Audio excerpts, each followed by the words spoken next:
Hello again everybody. A little while ago I made a video about this book which turned up out of the blue, and I had no idea why it came to me. Well, I had a hunch, but I had no idea who sent it to me or what the motive behind it was. Well, I've since found out anyway. It's a chap that I've worked on a few of his bikes actually, and interestingly enough, he used to work in the petrochemicals industry, blending and testing fuels and doing all the sort of sciencey side of things there. And it was he who was behind. He got this book sent to me, and I've got to admit, when it arrived, I thought that it might be somebody trying to sort of point out the error of my ways and my thinking, and perhaps they were setting out to sort of change my mind and show me why I was wrong about all my beliefs about my old bikes, which seemed to sort of, on the whole, manage fine on E5 and E10 petrol, even if they've been stood idle for months. No starting issues, no problems that you wouldn't get normally sort of 20 or 30 years ago, really.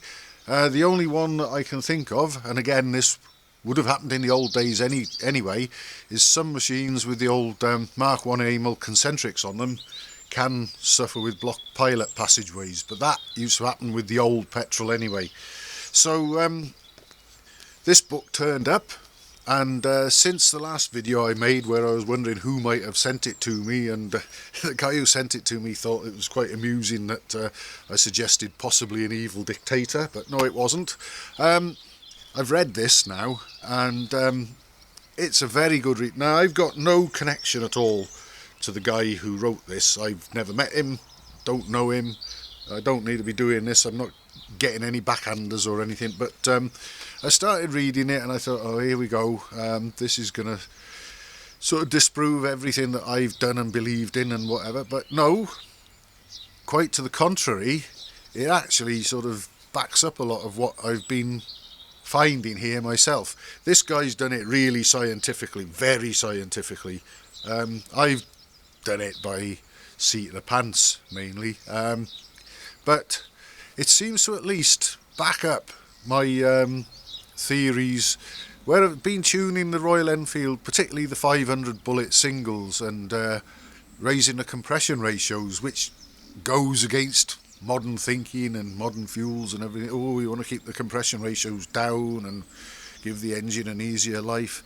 I found that you can actually raise the compression ratios quite substantially if you alter the inlet timing to make it as late as possible, but later than standard.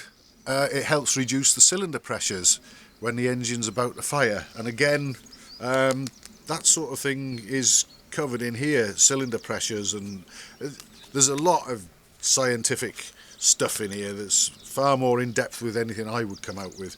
But basically, that, and another very important one, is a lot of people think that retarding their ignition timings is the way to go, but no, don't. That is definitely a no-no. I don't do it, and this again sort of backs that theory up. So there's quite a lot of interesting stuff in here. I'm certainly going to carry on tuning things the way I tune them and setting them up.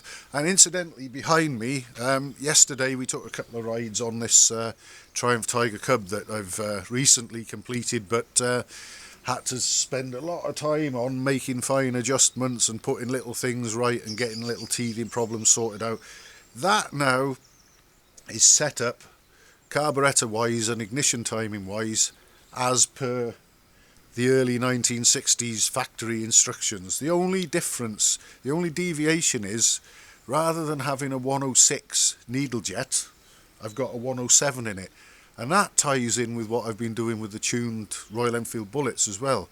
It's going up a size on the needle jet, and that helps in a big way to eliminate pinking. And again, if you look at this book, retarding the ignition timing is commonly believed to do that, but if you read this book, you won't want to do that. So I'd just like to tell everybody, really, anyone that's interested, it's a cracking read, and it does actually blow a few myths apart.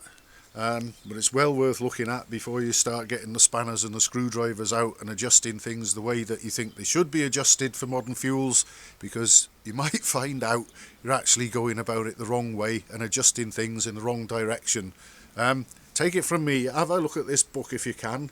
Like I say, I'm not getting anything out of recommending it, but it really is a useful bit of kit, and there's quite a bit of very interesting information in it, so highly recommended. And as to the mystery sender, I can now say thank you, Frank. Thank you very much.